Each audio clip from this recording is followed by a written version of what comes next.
Muy buenos días, perdonadnos. Ya sabéis que esto el tema digital, cuando va bien, va muy bien, y cuando va mal, va muy mal, ¿no? Hoy tenemos la suerte de tener entre nosotros a Cristina Herrero Sánchez, la presidenta de la AIREF. Sin duda, la AIREF es una institución de referencia, ¿no? Sus informes, sus opiniones, sus estudios hacen que los que nos interesamos por la economía nos fijemos muchísimo lo que dicen, y nuestros gobernantes, pues yo creo que duermen mejor y están más tranquilos cuando cuando la AIREF avala lo que hacen, y cuando introduce alguna duda, pues yo creo que al menos un punto de intranquilidad tienen, ¿no?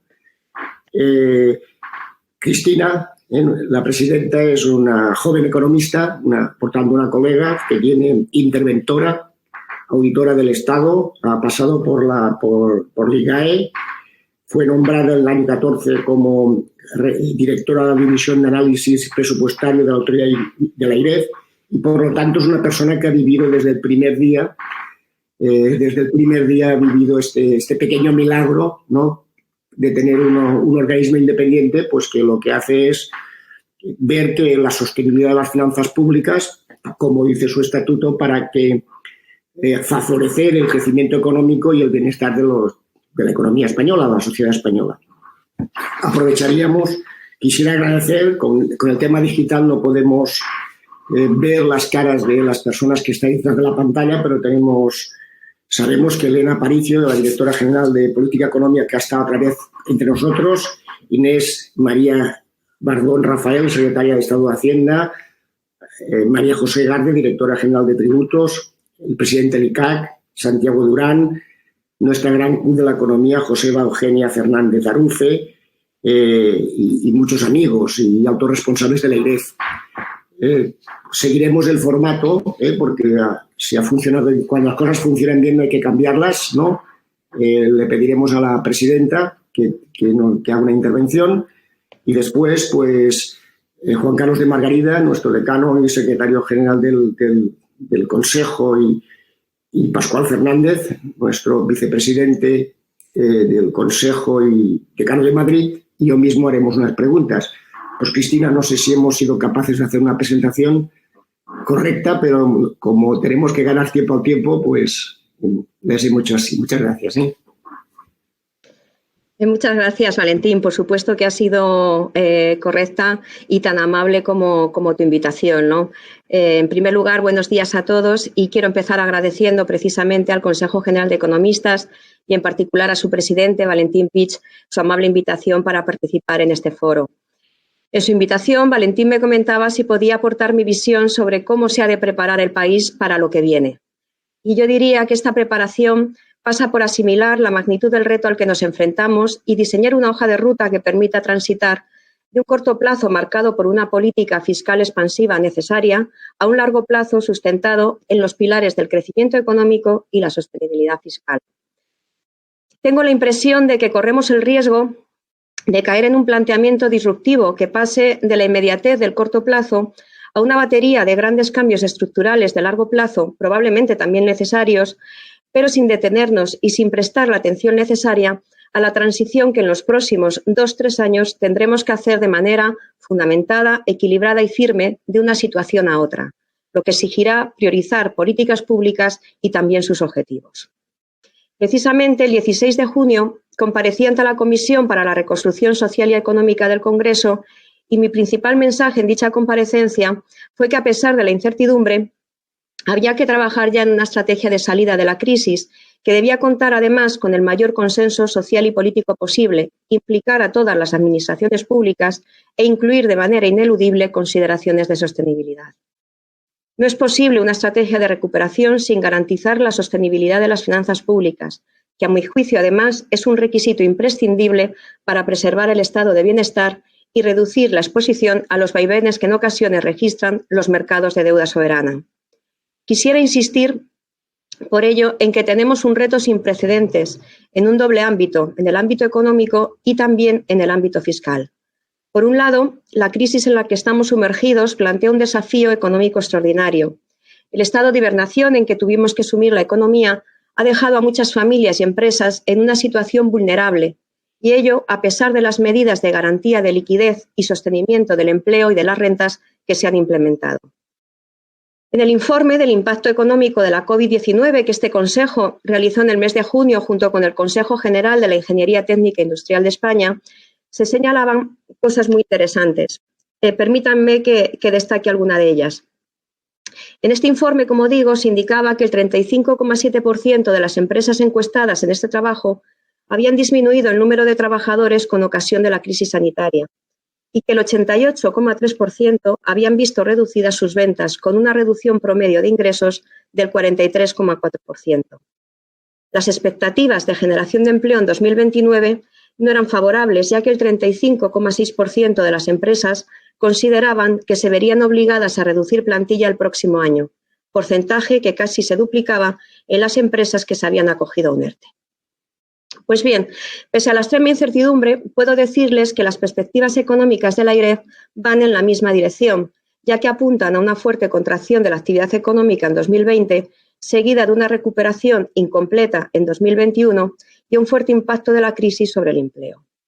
La incertidumbre sobre la duración y el impacto de la pandemia a nivel global, los efectos negativos que sobre la confianza de los hogares y las empresas pueda tener el actual escenario de rebrotes, aunque sean localizados, los probables cambios en las relaciones comerciales a nivel mundial y el impacto que tengan las medidas económicas implementadas son elementos que determinarán la capacidad de recuperación que finalmente presente nuestra economía para conseguir que el shock sea temporal y sin daños estructurales. Todos estos factores, además, aportan una enorme variabilidad a las previsiones macroeconómicas. La mayoría de las instituciones se han enfrentado a una enorme incertidumbre a la hora de establecer escenarios macroeconómicos, en un contexto en el que los modelos empleados habitualmente y estimados a partir de regularidades históricas se muestran ineficaces. De hecho, la AIREF ha tenido que abandonar temporalmente su análisis probabilístico de las previsiones macroeconómicas y fiscales de las administraciones públicas, ya que la incertidumbre existente invalida este enfoque. Por ello, presentamos con ocasión del informe sobre la actualización del programa de estabilidad dos escenarios contingentes a la evolución de la pandemia, de los múltiples que pueden existir, siendo lo relevante en este contexto explicitar los supuestos en los que se basa cada uno, sin que sea posible asignar una probabilidad mayor o menor a uno u otro. Esta semana, probablemente el jueves, publicaremos una actualización de estos escenarios teniendo en cuenta los desarrollos más recientes en el contexto del informe sobre el análisis de la ejecución presupuestaria, deuda pública y regla de gasto previsto en nuestra ley. Pero más allá de la guerra de cifras, si algo tenemos claro es que asistimos a una contracción económica sin precedentes, tanto por su intensidad como por su carácter global. El Fondo Monetario Internacional acaba de publicar unas previsiones de acuerdo con las cuales la economía mundial se contraerá un 5% este año, la de la zona euro un 10% y la española casi un 13%. En opinión de la AIREF, la contracción de nuestra actividad podría ser algo menor y se situaría en el entorno de un 10%, que podría alcanzar el 12% del PIB dependiendo principalmente de la evolución de la pandemia, no solo en nuestro país, sino a nivel mundial, y del éxito de las medidas de liquidez y sostenimiento de rentas instrumentadas. En ambos escenarios, las perspectivas son de una recuperación lenta e incompleta en 2021, con un mercado laboral muy afectado que tendrá el gran reto de absorber a los trabajadores que en este momento se encuentran en un expediente de regulación temporal de empleo y que en algunas ramas de actividad, como la hostelería, llegó a alcanzar al 80% de los trabajadores. Nuestro seguimiento en tiempo real del PIB no nos lleva a modificar estas perspectivas. En junio hemos retomado la publicación de nuestro modelo de previsión de la evolución del Producto Interior Bruto en tiempo real, que tuvimos que detener y adaptar durante la crisis, pues el cambio tan radical en el escenario económico suponía que sus previsiones no fueran ilustrativas de esta nueva realidad.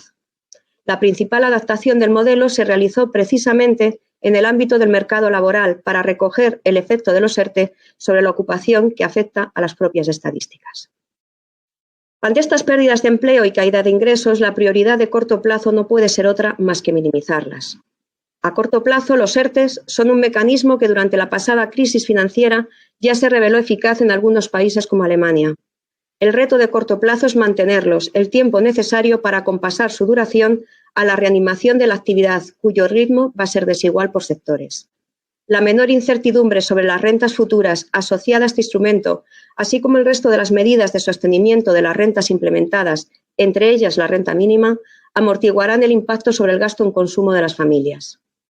Por otro lado, la intensificación de las medidas de liquidez y apoyo a la viabilidad de las empresas, así como el nuevo plan de apoyo a la solvencia empresarial, también están siendo críticas para mantener la actividad y el tejido productivo y sentar las bases para que éstas retomen sus planes de inversión ahora que la actividad se reanima. El daño causado por el coronavirus hace que a corto plazo resulte necesario seguir profundizando en estas medidas de apoyo a las pymes y al empleo, para intentar que no se pierdan por el camino empresas viables ni puestos de trabajo sostenibles. Pero también creo que la eficacia de estas medidas se verán reforzadas si se acompañan de un calendario y horizonte temporal claro.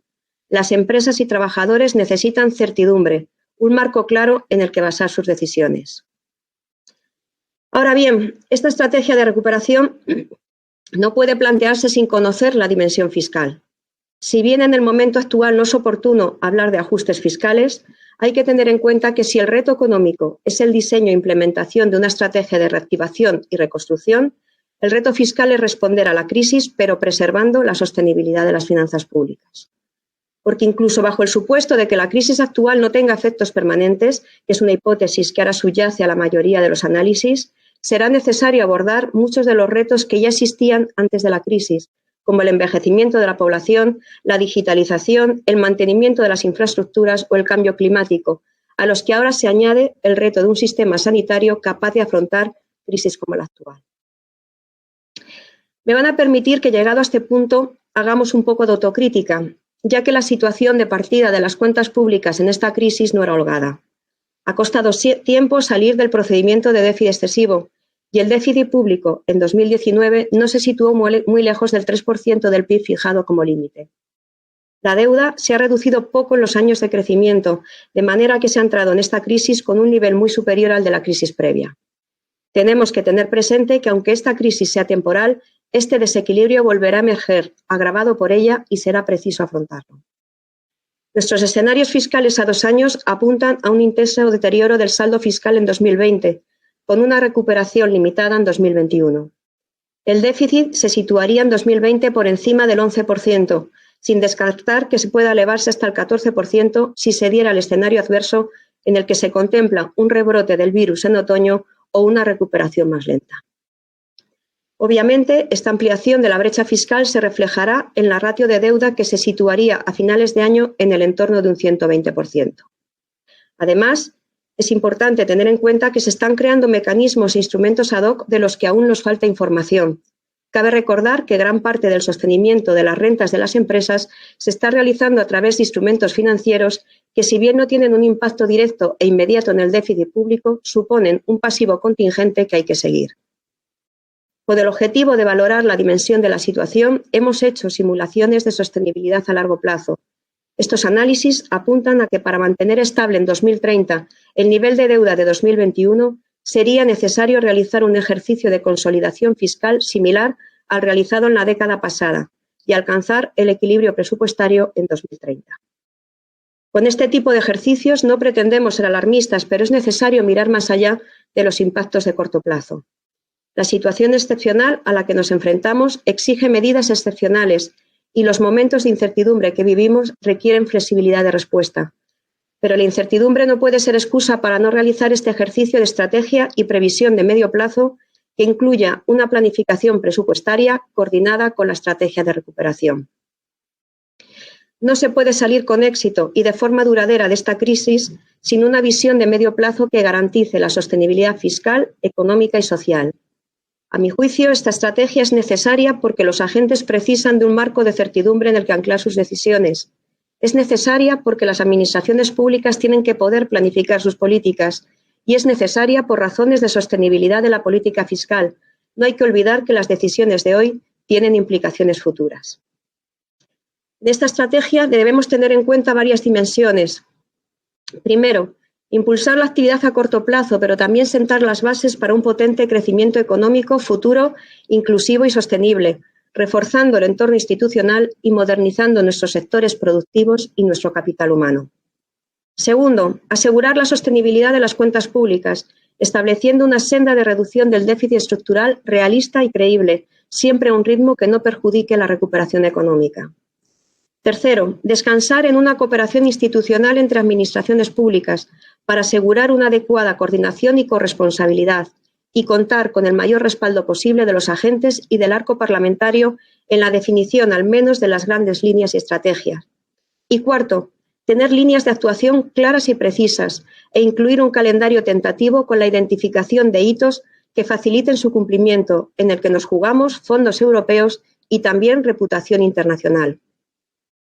La existencia de recursos adicionales de la Unión Europea y su adecuado destino es un motivo adicional, pero no único, para una planificación económica y fiscal minuciosa. En este sentido, me gustaría recordar que los recursos de la Unión Europea, incluso los que se materialicen vía transferencias, habrá que devolverlos a través de la aportación futura al presupuesto de la Unión. Por lo tanto, se deben invertir bien para elevar el crecimiento potencial de la economía y asegurar que no trasladamos a generaciones futuras el coste completo de su financiación.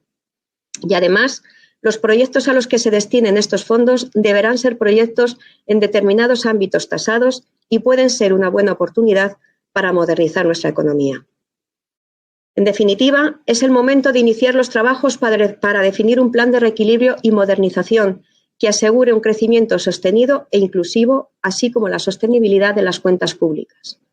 Y con todas sus limitaciones, la normativa fiscal española permite lanzar este procedimiento. Es cierto que actualmente existe una gran incertidumbre en el marco institucional fiscal. Por un lado, la Unión Europea ha activado la cláusula de escape del Pacto de Estabilidad y Crecimiento, con lo que al menos este año se permiten desviaciones temporales en los objetivos fiscales. Pero todavía es una gran incógnita en qué momento se regresará al marco de reglas y, sobre todo, en qué circunstancias, ya que no podemos olvidar que las instituciones europeas habían iniciado un proceso de revisión del marco de gobernanza fiscal que en algún momento habrá que retomar. En el ámbito nacional, nuestra Ley Orgánica de Estabilidad Presupuestaria y Sostenibilidad Financiera permite desviaciones de las reglas fiscales a corto, pero asociadas a la presentación de un plan de reequilibrio. Por ello, desde la AIREF venimos recomendando hacer uso de la flexibilidad y activar la cláusula prevista en nuestra normativa por varios motivos. Porque es necesario elaborar una hoja de ruta que fije una senda oportuna y creíble, que probablemente deba ser retocada anualmente para adaptarla a las nuevas circunstancias que surjan. Porque es necesario aportar certidumbre sobre las reglas de juego, dando abrigo legal al aumento del gasto y del déficit que se producirá a corto plazo por parte de las diferentes administraciones públicas. Y porque es necesario que las propias administraciones públicas en todos sus niveles puedan planificar sus políticas. La Unión Europea activó de manera muy temprana la cláusula de escape del pacto presupuestario. Del mismo modo lo han hecho hasta la fecha 19 Estados miembros de la Unión Europea. Nosotros no deberíamos ser una excepción. Por último, creo fundamental apoyar nuestras decisiones en datos, lo que requiere apostar por la evaluación de las políticas. Los periodos de crisis son momentos prolijos para la formulación de leyes y reformas, muchas veces diseñadas de manera precipitada. Pero la naturaleza urgente del momento no debe hacer perder de vista la utilidad que la evaluación de políticas públicas tiene precisamente en un contexto como el actual. Creo que la evaluación más que nunca debe acompañar al diseño y seguimiento de las políticas públicas, de forma que consigamos compatibilizar las necesarias medidas a corto plazo con la planificación a medio a la que me he referido anteriormente y que es especialmente necesaria en un momento como el actual en el que se están habilitando fondos extraordinarios a nivel nacional y comunitario.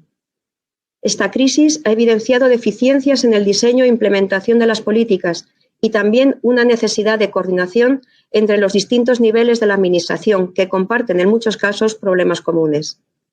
En las recomendaciones a España, la Comisión Europea ha aludido a una coordinación poco eficaz en el ámbito sanitario. En este sentido, la evaluación debe también analizar aspectos procedimentales y de gobernanza, aspectos en los que es muy importante coordinarse y compartir responsabilidades. Las evaluaciones de AIREF creo que pueden contribuir de manera importante a este doble reto económico y fiscal, en la medida en que son una aproximación empírica muy pegada al conocimiento de la realidad. En este sentido, no son un producto académico al uso, sino que intentamos ser una herramienta útil y práctica. En conclusión, la crisis ha precisado de una reacción inmediata que es probable que se deba prolongar más tiempo para preservar el empleo. el tejido productivo, las rentas y el bienestar social. La prioridad sigue siendo atender a estas necesidades, pero no debemos perder de vista los enormes retos que se nos plantean en un horizonte de medio plazo. Los elevados niveles de deuda con los que saldremos de esta crisis constituyen una fuente de vulnerabilidad. El crecimiento económico y la sostenibilidad de las cuentas son dos fenómenos que se refuerzan y se retroalimentan. Por ello, es preciso ganar credibilidad y transparencia diseñando una estrategia de salida que apoye la recuperación económica y el uso eficiente de los recursos europeos y que asegure la sostenibilidad de las cuentas públicas y la corrección del déficit estructural. Convendría explotar las herramientas de la Ley de Estabilidad para establecer un marco fiscal más claro en el que tomar las decisiones y sentar las bases para diseñar la estrategia futura. Por último, y casi lo más importante, la sociedad tiene que poder entender y confiar en la estrategia de recuperación y para ello es fundamental contar con el mayor consenso posible, especialmente si, como es previsible, contamos con ayuda europea para diseñar este plan. Iniciativas como este foro contribuyen a esta finalidad y por ello agradezco nuevamente que me hayan invitado a participar en él. Muchas gracias por su atención y Valentín, yo creo que con esto podemos pasar al turno de preguntas. Muchas gracias. No, el que tenemos que decir gracias eres tú, que siempre que te llamamos estás a la disposición de nuestro colectivo. Seguiremos el esquema, como hemos dicho, hemos recibido preguntas tanto de los asistentes a la sesión como de periodistas. Hay 4 preguntas de periodistas que intentaré agrupar yo. Algunas ya las ha avanzado y después Pascual. Seguirás tú, por favor. Hay una primera pregunta que de alguna manera ha contestado, Presidenta, es si poder avanzar un poquito más esta presentación del informe del jueves próximo, ¿no? Sobre las previsiones económicas respecto a mayo. Sí, como os he comentado, la AIREF tiene que elaborar antes del 15 de este mes un informe sobre el análisis de la ejecución presupuestaria, deuda pública y regla de gasto, en el que se actualizarán tanto las previsiones macroeconómicas como fiscales, en un contexto todavía de elevada incertidumbre, tanto sobre la evolución de la crisis sanitaria como sus repercusiones sobre la actividad económica y sobre las cuentas públicas. ¿Por qué digo esto? Porque ya avanzo que continuaremos con el esquema de análisis iniciado en el anterior informe sobre la actualización del programa de estabilidad y presentaremos 2 escenarios alternativos en los términos a los que me he referido. Como saben, la AIREF normalmente hacía un ejercicio probabilístico de acuerdo con el cual lo que analizaba era la probabilidad de que se cumplieran las previsiones de las distintas administraciones públicas, pero la incertidumbre tan elevada existente hace que se haya invalidado este ejercicio probabilístico, por lo que hemos recurrido temporalmente a la formulación de estos 2 escenarios, que, como he dicho, no tienen una probabilidad mayor uno u otro, sino que simplemente descansan en unos supuestos distintos, siendo lo importante tener claro precisamente dichos supuestos. Bien, entrando en la materia de la pregunta que me formulan, sí, la AIREF ha revisado tanto sus previsiones macroeconómicas como fiscales. En el plano macroeconómico hemos revisado a la baja nuestras previsiones de crecimiento para 2020, en línea con otras instituciones y organismos nacionales e internacionales. Nuestras previsiones actuales apuntan a una caída mayor del PIB en 2020 en el entorno de medio punto por encima de las previsiones anteriores, con una recuperación incompleta en 2021, pero en este caso ligeramente más favorables que la prevista en el escenario más benigno del anterior informe sobre la actualización del programa de estabilidad. En cuanto a nuestra revisión a la baja, que hace referencia a una mayor caída del PIB respecto a nuestras previsiones iniciales, sí que quiero recordar que es cierto que los indicadores más recientes apuntan a una clara reactivación de la economía a un ritmo elevado, eso es cierto, pero también es cierto que estos elevados crecimientos no deben llevarnos a conclusiones equivocadas acerca de la excepcionalidad de la crisis en que todavía nos encontramos, pues dado los reducidos niveles de actividad económica observados en abril y mayo, es hasta cierto punto normal que ahora se estén registrando crecimientos tan elevados en muchos indicadores económicos. Además, el proceso de desescalada y reanudación de la actividad se está produciendo a un ritmo muy heterogéneo por sectores y regiones y lo que estamos viendo es que actividades muy importantes en la estructura productiva de España y lo que es también importante, muy intensivas en empleo como la hostelería, apenas se han recuperado. Es precisamente el hecho de que la caída en el segundo trimestre esté siendo mayor de lo estimado inicialmente el principal factor que nos lleva a revisar nuestros escenarios, más que porque pensemos que nos enfrentamos a una recuperación más lenta que la inicialmente prevista. Respecto a 2021, la AIREF era una de las instituciones que menor optimismo mostraba en lo que respecta a la recuperación del consumo y del empleo, y en general no hemos modificado esta valoración. Seguimos pensando que la recuperación será gradual e incompleta en 2021, pero hemos revisado ligeramente el empleo al alza porque pensamos que la extensión de los ERTE es una medida favorable que permitirá compensar mejor la reincorporación de los trabajadores a la velocidad de la recuperación. En el plano fiscal, la AIREF ha incrementado su estimación de déficit en una cuantía que todavía no está cerrada, pero que probablemente podría situarse entre 6 décimas y 1 punto por encima de las previsiones anteriores, principalmente por las nuevas medidas aprobadas por los gobiernos y también en menor cuantía por la revisión que les he comentado de las previsiones macroeconómicas para el 2020. Además, lo que también hemos cambiado de manera sustancial ha sido la distribución del impacto de la crisis de la COVID-19 por sus sectores respecto a la publicación del anterior informe, asumiendo la Administración central mediante transferencias gran parte del deterioro sufrido por otros subsectores.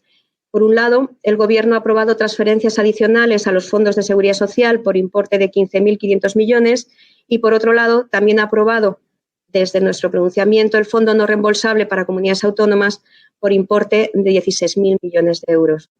Con esto es lo que les puedo avanzar y, como ya les digo, probablemente en torno al jueves hagamos la presentación del informe donde ya podremos desgranar cada una de estas revisiones. Voy a intentar agrupar la segunda y tercera pregunta de periodistas. Las posibilidades de suspender, de congelar las reglas fiscales, las reglas fiscales, la cláusula de escape nacional que usted ha mencionado. ¿Qué implicaciones tiene esto para las diferentes administraciones? Y después, todo esto, ¿cómo juega con los instrumentos de apoyo a nivel europeo, ¿no? Bien, querría empezar haciendo un poquito de repaso breve de lo que permite realmente nuestra normativa. Realmente, para aplicar la cláusula de escape que tenemos prevista en el artículo 11 de la Ley Orgánica de Estabilidad Presupuestaria, solo prevista, eso sí, para la Administración central y las comunidades autónomas, el Congreso tendría que, por mayoría absoluta y a propuesta del Gobierno, apreciar la existencia de circunstancias extraordinarias que justifiquen esta desviación temporal respecto a los objetivos fiscales. Antes de la tramitación parlamentaria de la propuesta y en virtud de lo que dice nuestra ley de creación, la AIREF tiene que informar sobre la concurrencia de dichas circunstancias excepcionales.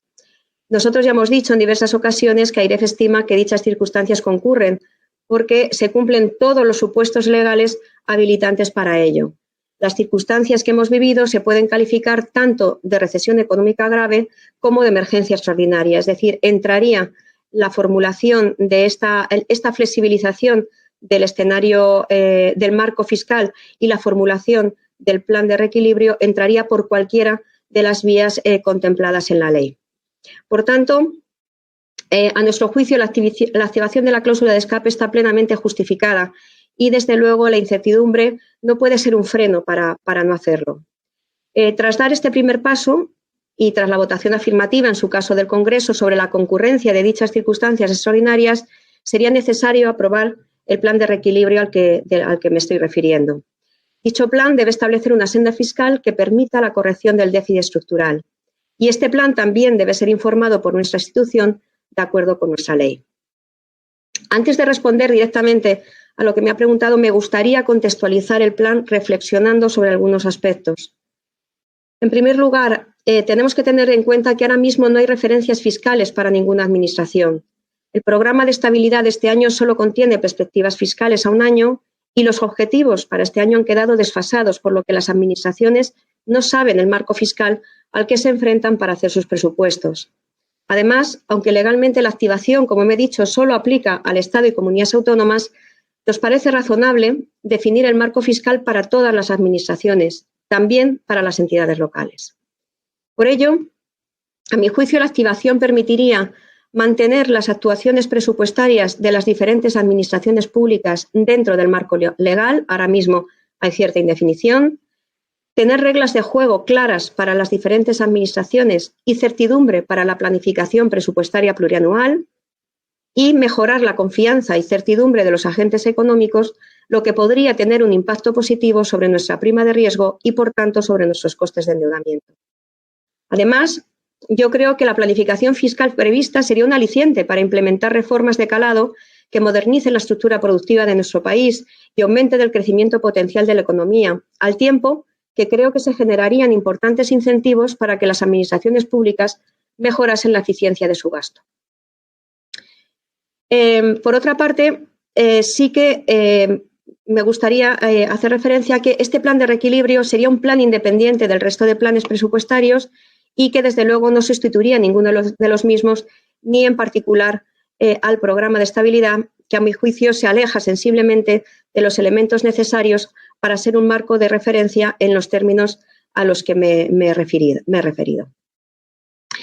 Este plan de reequilibrio permitiría, a mi juicio, que la economía abordase muchos de los retos que ya existían antes de la crisis y por ello debe contar con una participación amplia y coordinada de todos los niveles de la Administración.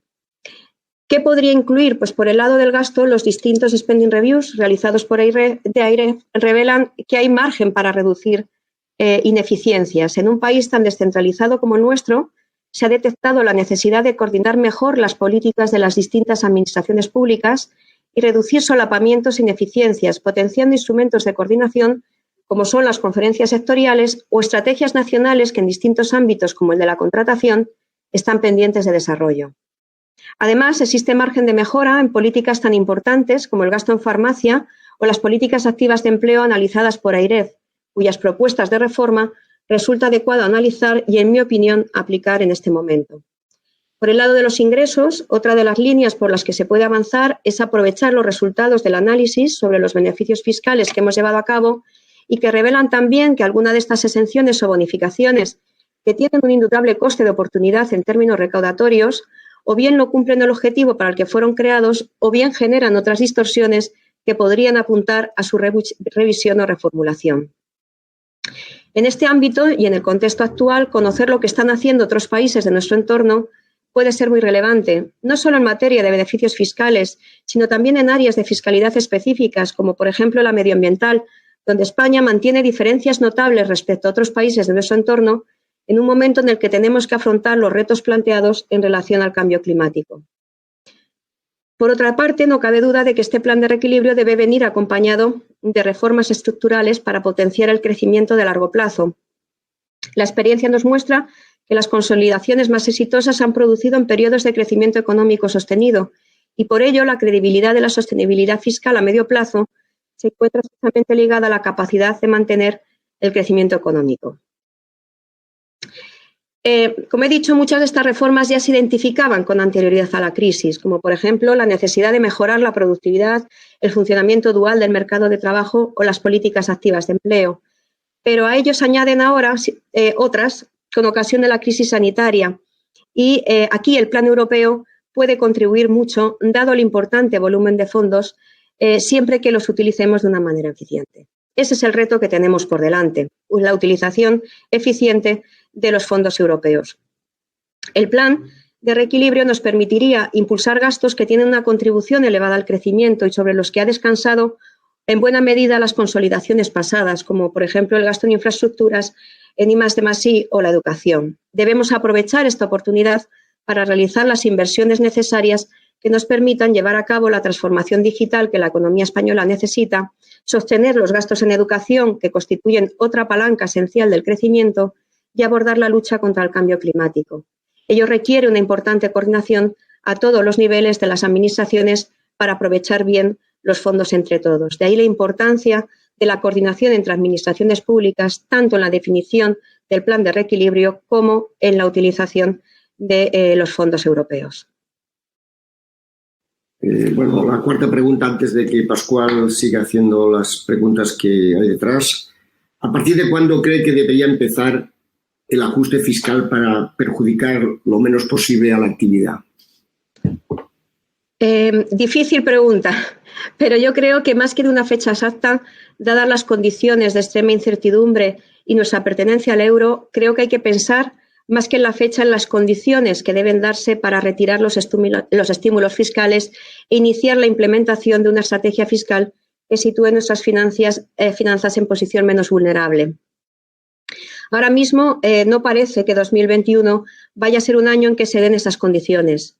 Si no se materializan los escenarios más adversos, el año que viene se apreciará un sustantivo cambio en las variables, lo que llamamos un efecto rebote, pero los efectos en el empleo y el PIB seguirán siendo importantes, la incertidumbre alta y la recuperación aún frágil. Todavía no somos capaces de medir las transformaciones que va a requerir esta crisis, pero es muy probable que en 2021 las medidas de apoyo para la recuperación sigan siendo necesarias. Pese a las divergencias de posiciones entre países, el Eurogrupo, el 9 de julio, ha mostrado consenso en este sentido, es decir, mantener políticas de apoyo el año próximo. Pero obviamente ni el impacto de la crisis ni la situación fiscal es la misma entre países y por ello, con este margen que otorga el ámbito europeo, cada país debe monitorizar su situación y adaptar su respuesta, más aún en países como España con una posición más vulnerable. Parece que el debate europeo sobre la estrategia fiscal de salida o vuelta a la normalidad fiscal se podría aplazar a la primavera de 2021. Pero sea entonces o antes, y aunque la política fiscal deba acompasarse a los ritmos europeos, hay que estar preparados y tener una estrategia fiscal de salida bien definida y consensuada para evitar improvisaciones. La posición fiscal española es menos holgada que en otros países, por lo que la necesidad de respuesta puede tener más premura.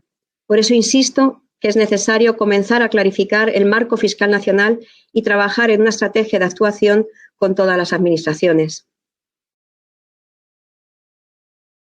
Presidenta, paso a hacerte la siguiente ronda de preguntas. Me gustaría en primer lugar preguntarte sobre el techo de gasto o la regla de gasto. Hace un momento comentabas en tu presentación cómo las autoridades comunitarias han abierto la mano, han fijado esquemas más flexibles de actuación en este entorno de crisis que estamos viviendo.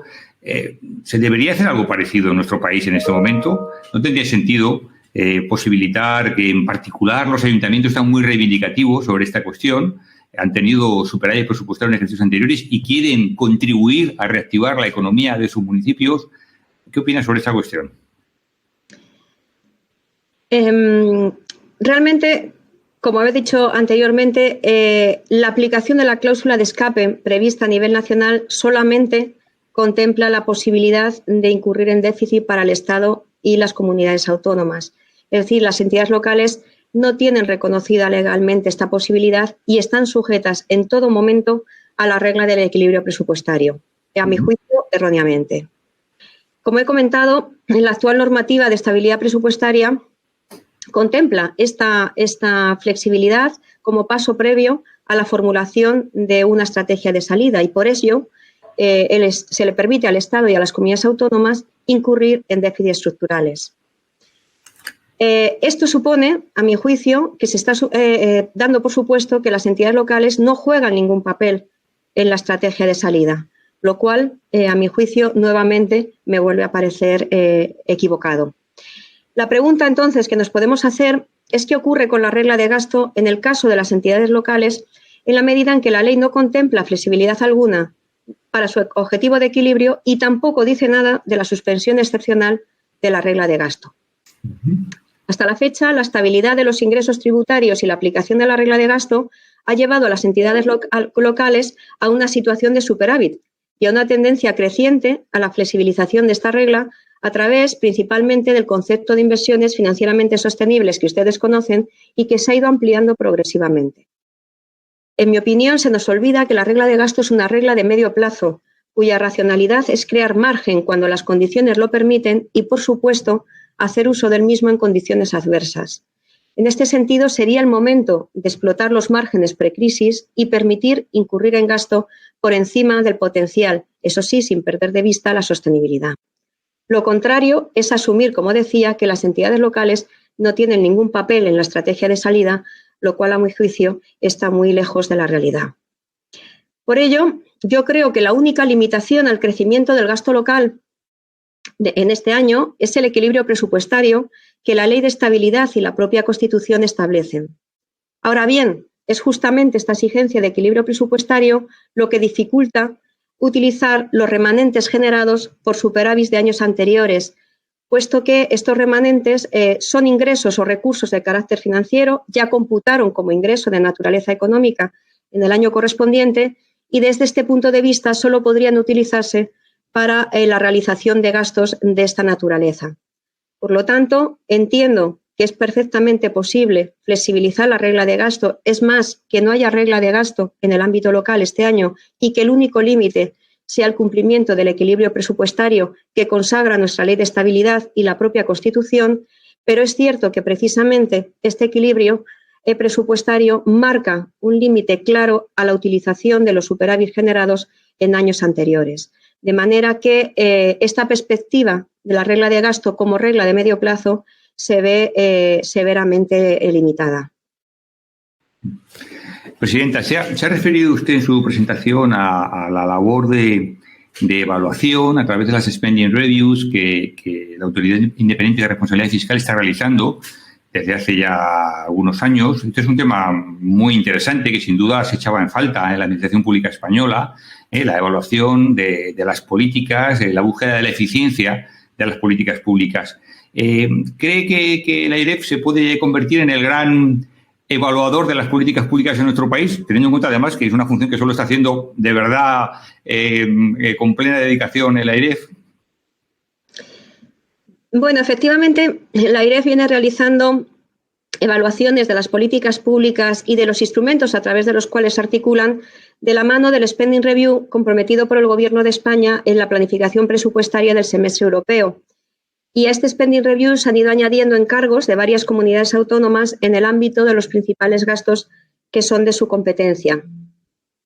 En este sentido, como he comentado en numerosas ocasiones, la AIREF considera que en España existe un margen notable de mejora en el ámbito de la evaluación de políticas públicas y creemos que es crucial extender esta cultura de evaluación con el fin de que las decisiones sobre políticas públicas puedan sustentarse en datos.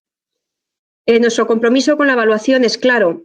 Por un lado, considero que sería muy positivo que la evaluación pasase a formar parte de nuestras funciones permanentes, lo que sin duda nos proporcionaría estabilidad e iniciativa en las evaluaciones que, por otra parte, percibo que podrían estar ligadas principalmente en esta función de carácter permanente a aquellas políticas y medidas de carácter integral en las que puedan tener alguna participación los diferentes niveles de gobierno. Todo ello sin perjuicio de los encargos de estudios que, evidentemente, en cualquier momento podría hacernos cualquier nivel de administración.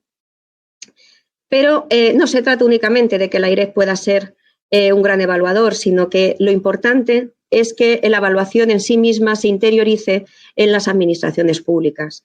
Desde la AIREF queremos extender la cultura de la evaluación y para ello es necesaria una planificación estratégica y presupuestaria vinculada a las políticas públicas y garantizar el acceso a datos administrativos de calidad. Las administraciones públicas cuentan con una ingente cantidad de datos, pero en la mayoría de los casos están orientados a la gestión y al cumplimiento de la legislación vigente, de manera que no se explotan o incluso no tienen la calidad suficiente para ser útiles de cara a una evaluación.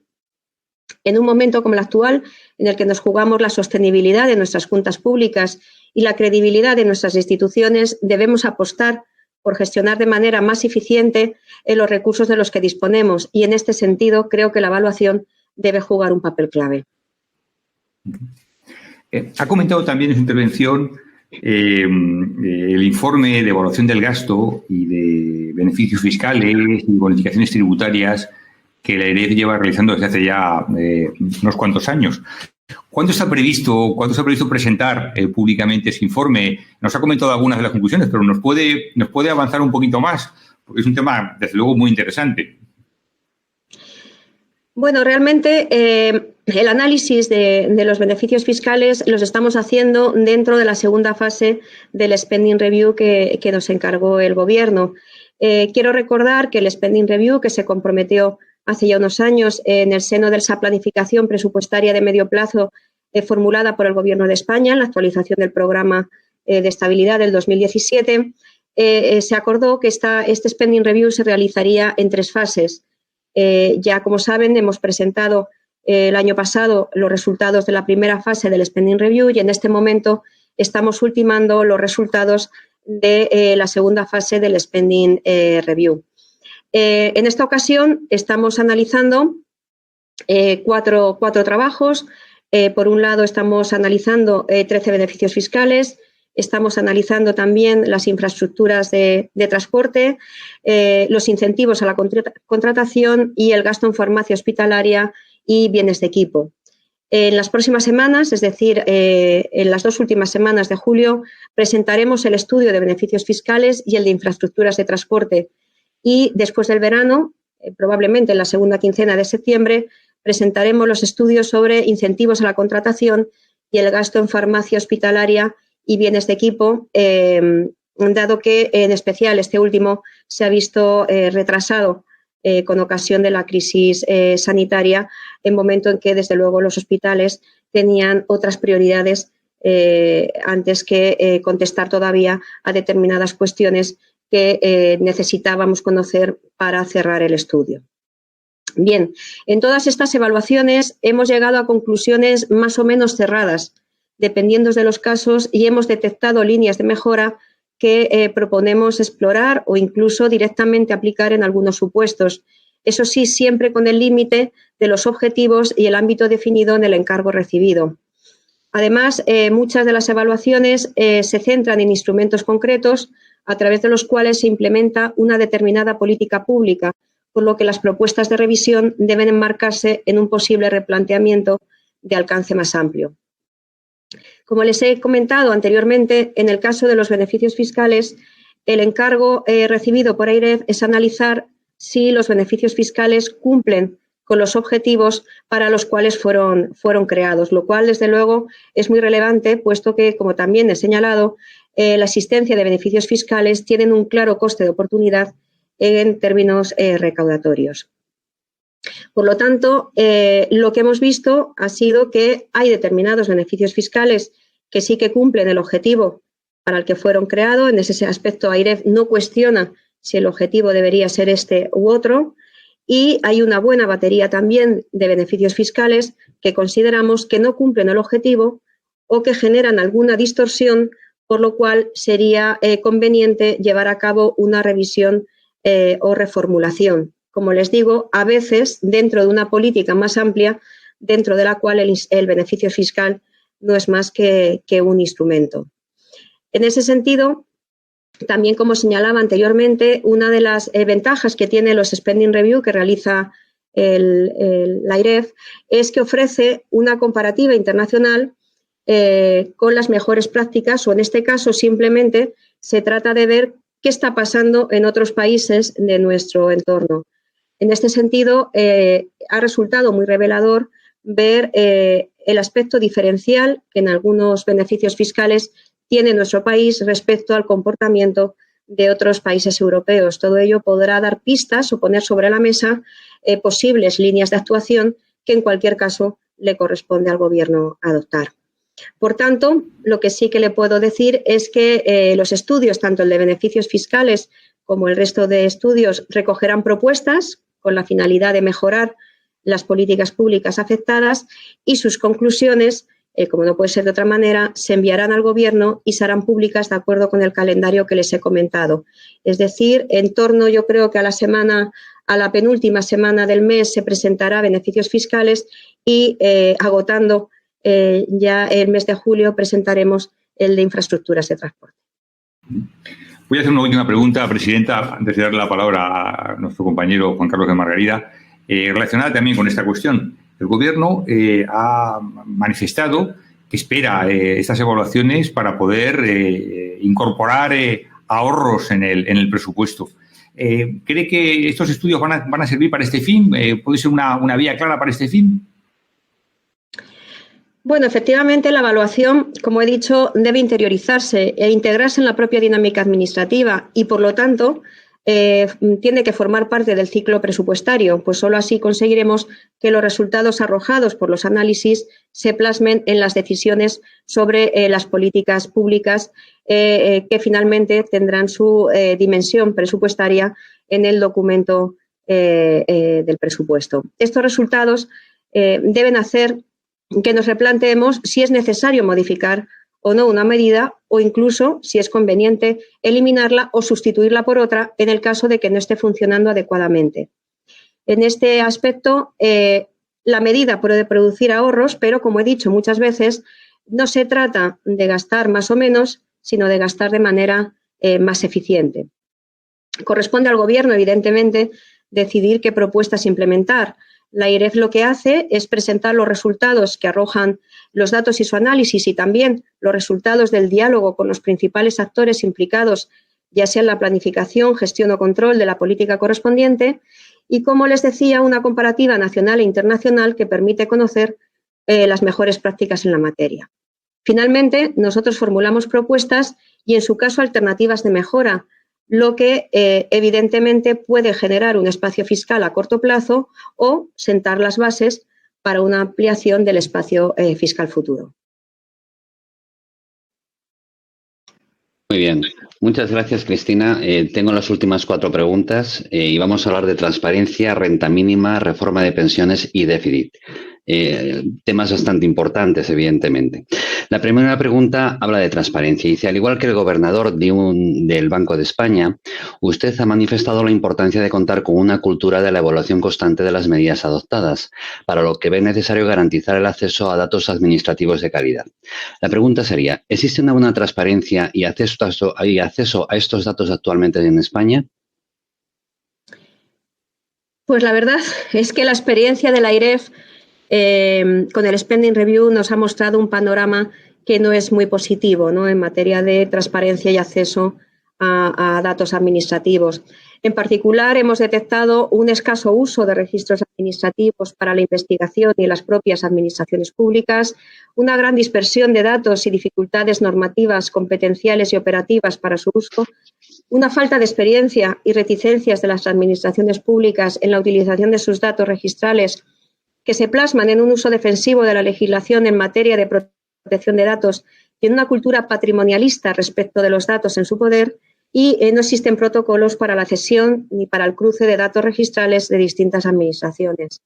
En definitiva, no hay una estrategia nacional de datos que facilite su explotación y uso en el diseño y seguimiento de las políticas públicas.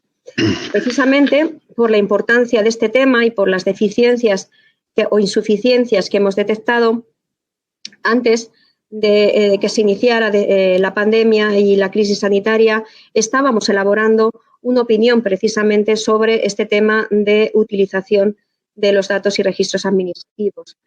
Tenemos intención de finalizarla y publicarla lo antes posible y les avanzo que en ella lo que hacemos es proponer un modelo de gobernanza para el uso de datos administrativos con la necesaria accesibilidad y también, como no, con las necesarias garantías de seguridad. Espero publicarla lo antes posible, no sé si nos dará tiempo a finales de julio también o en cualquier caso se haría a primeros de septiembre. Muy bien, muchas gracias, Cristina. Bueno, ha habido ríos de tinta y multitud de opiniones y valoraciones con respecto a la renta mínima. La pregunta que nos gustaría hacerte es ¿cómo valora la AIREF la renta mínima recientemente aprobada por el Gobierno? Bueno, realmente AIREF ya llevaba evaluando o había evaluado no este proyecto, evidentemente, pero sí les recuerdo que hubo una iniciativa legislativa popular para establecer una renta mínima a nivel del Estado y que el Gobierno nos encargó en 2018 un estudio sobre los programas de rentas mínimas en las que, desde luego, constatábamos la fragmentación e insuficiencia del sistema para atajar el problema de la pobreza extrema en España. En este sentido, la Unión Europea también se ha venido pronunciando en sus recomendaciones específicas para España, así como otros organismos internacionales. En definitiva, es cierto, yo creo que en ese aspecto hay consenso en que se trata de una pieza que faltaba en nuestro estado de bienestar. En España, la proporción de hogares en riesgo de pobreza es más alta que en muchos otros países europeos y nos situamos también entre los países europeos con mayor desigualdad de renta. Además, nuestra desigualdad ha aumentado desde la pasada crisis financiera y es posible que aumente con la crisis sanitaria actual, de manera que existen fuertes argumentos para introducir este tipo de instrumentos. En la dimensión presupuestaria, pues las estimaciones de AIREF estarían en línea con lo publicado por el Gobierno en términos de beneficiarios y gasto previsto. Ahora bien, existe una falta de concreción en varios aspectos fundamentales sobre la nueva prestación y que inciden de manera importante en la valoración que se pueda hacer de la misma. En primer lugar, al no incluirse como parte del programa de estabilidad, desconocemos cómo se prevé financiar esta nueva medida, no digo ahora mismo, sino en el medio y largo plazo, ya que supone un instrumento estructural del gasto. En segundo lugar, existe incertidumbre sobre la evolución del coste de la medida, tanto por el propio contexto económico en el que se ha aprobado como por la falta de concreción de aspectos fundamentales que no solo condicionarán el coste final de la prestación, sino también su eficiencia y eficacia. Entre estos aspectos pendientes, todavía de desarrollo reglamentario, pues les destaco, por un lado, la elegibilidad para garantizar la cobertura de los hogares que entran en una situación de vulnerabilidad en el año corriente. El tema de los incentivos al empleo para compatibilizar la prestación con la incorporación al mercado laboral. El posible solapamiento con prestaciones de comunidades autónomas. Recordemos que todas las comunidades tenían ya su programa propio de rentas mínimas y todavía no se ha aclarado cómo se van a complementar la nueva prestación estatal con las ya existentes. Y, por último, cómo se va a instrumentar la coordinación con las administraciones territoriales para la gestión y estrategias de inclusión.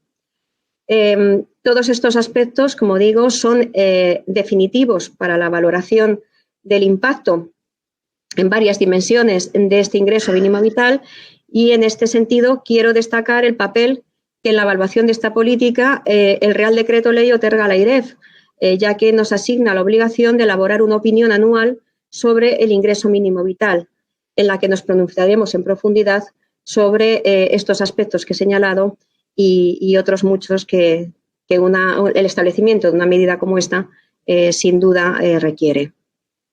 Muchas gracias, Cristina.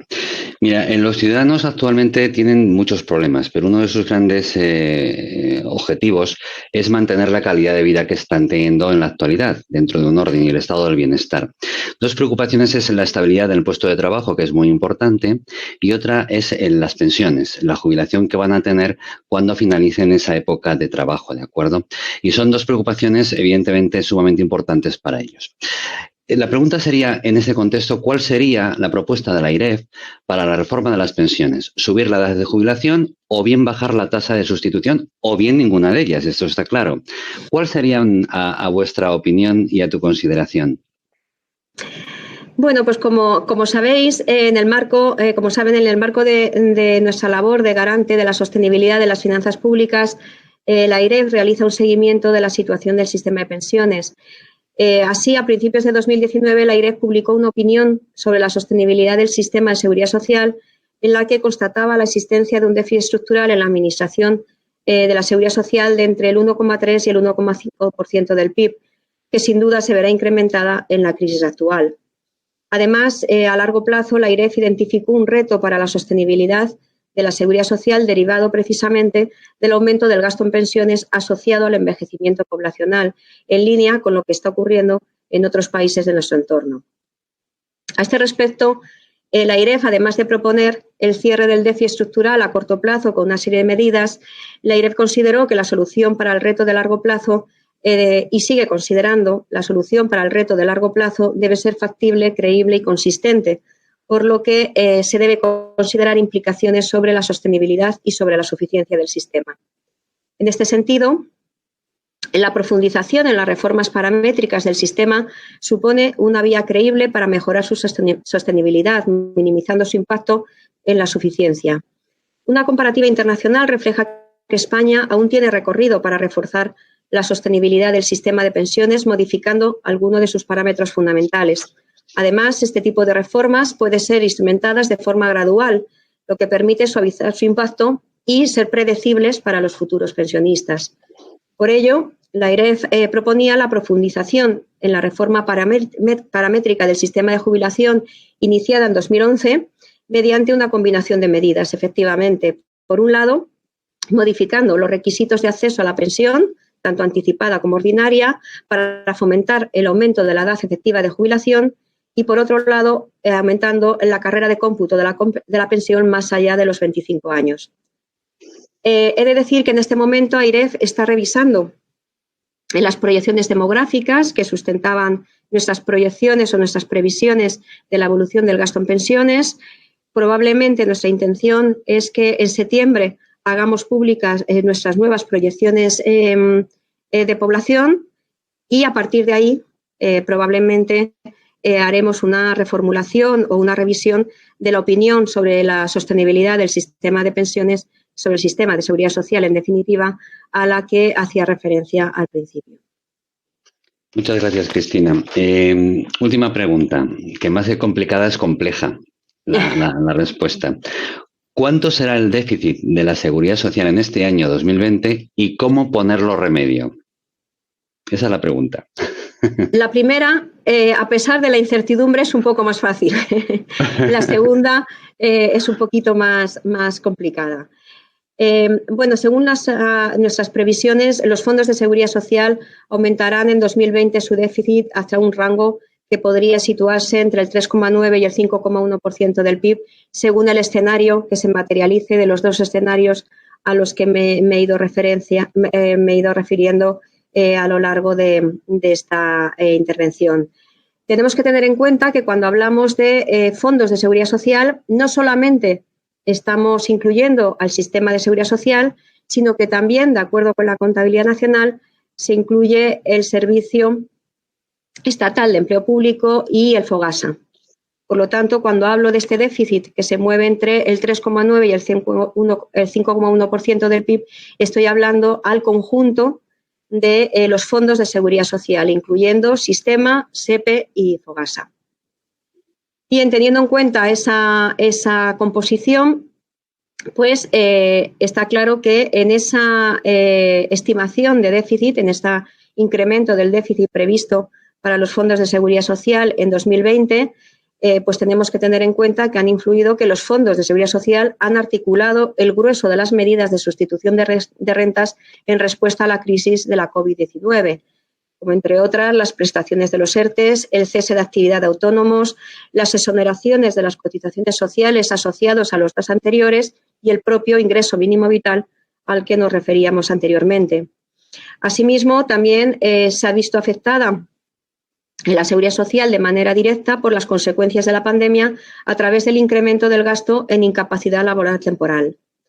Por último, el descenso de la actividad económica y del empleo también impactan vía menor recaudación por cotizaciones sociales y mayor gasto en prestaciones por desempleo. Al mismo tiempo, el gasto en pensiones continúa creciendo a un ritmo similar al anterior a la crisis, de acuerdo con sus propios determinantes que en principio no se ven afectados por la situación actual. La AIREF estima un crecimiento del gasto en pensiones del 3,5% para 2020 y ello consecuencia de un crecimiento del número de pensiones y de un efecto sustitución en línea con años anteriores, al que hay que añadir la revalorización de las pensiones del 0,9% aprobada por el Gobierno. Como contrapartida, es verdad, y como en los términos que también me he referido anteriormente, que la Administración Central asume parte del incremento del déficit vía transferencias. Hasta la fecha, el Gobierno ha aprobado 15.700 millones de euros de transferencias adicionales para 2020. Asimismo, la normativa también prevé que la Administración Central financie el déficit por incremento de las prestaciones por desempleo, aunque hasta la fecha no se ha aprobado ninguna transferencia con este fin.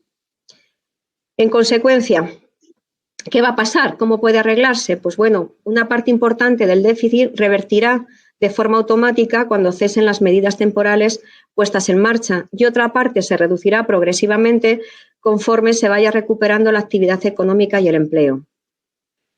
También hay una parte derivada de medidas estructurales, como el ingreso mínimo vital, que debe ser financiada por los presupuestos generales del Estado y así lo recoge su propia normativa de aprobación.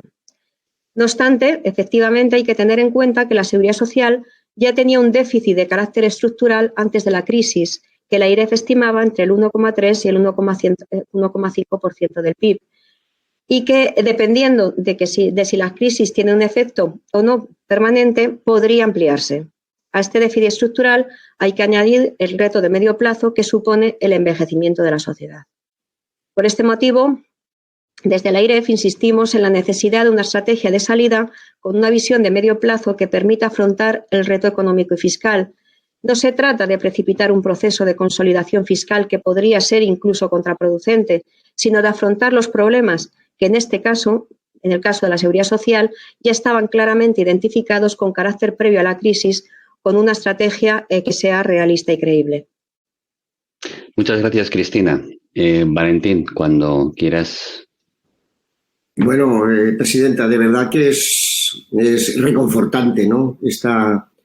Para los economistas, ¿no? Lo llevamos en el ADN, evaluar constantemente si lo que se hace es más o menos eficiente. Esta apelación constante a la conciencia colectiva sobre la importancia de la sostenibilidad de las finanzas públicas, sobre la cultura de evaluar constantemente, ¿no?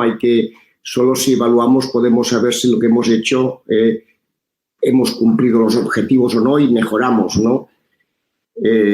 Por todo esto, por egoísmo, por puro egoísmo, le deseamos todos los éxitos en esta etapa que además, aunque usted estaba desde el año 14 en la AIREF, prácticamente a principios de marzo formalmente fue nombrada presidenta y entramos ya en periodo de alarma. Ha sido realmente una etapa durísima. Y nada más que el Consejo General, la organización profesional de los economistas, está a su lado para difundir estos informes, opiniones, estudios que cada mes son más leídos con atención por la profesión. Muchísimas gracias, ¿no? Y una vez más, gracias a todos los que estáis detrás de estas pantallas por seguirnos en estas charlas que hacemos. Hoy tenemos la suerte que a las 12:30 tenemos la suerte de tener al alcalde de Madrid, a través del Colegio de Economistas de Madrid, presentando la revista Economistas, que habla de un tema estratégico, el tema de la sostenibilidad del transporte público, también en un momento delicadísimo, ¿no? Pues muchísimas gracias a todos. Una vez más, gracias, Cristina. Muchas gracias a vosotros por vuestra invitación y a todos los asistentes por haber compartido conmigo su tiempo y haber podido, bueno, pues exponer nuestras líneas y de nuevo gracias al Consejo General de Economistas por todas sus iniciativas de gran interés y por sus amables palabras. Muchas gracias.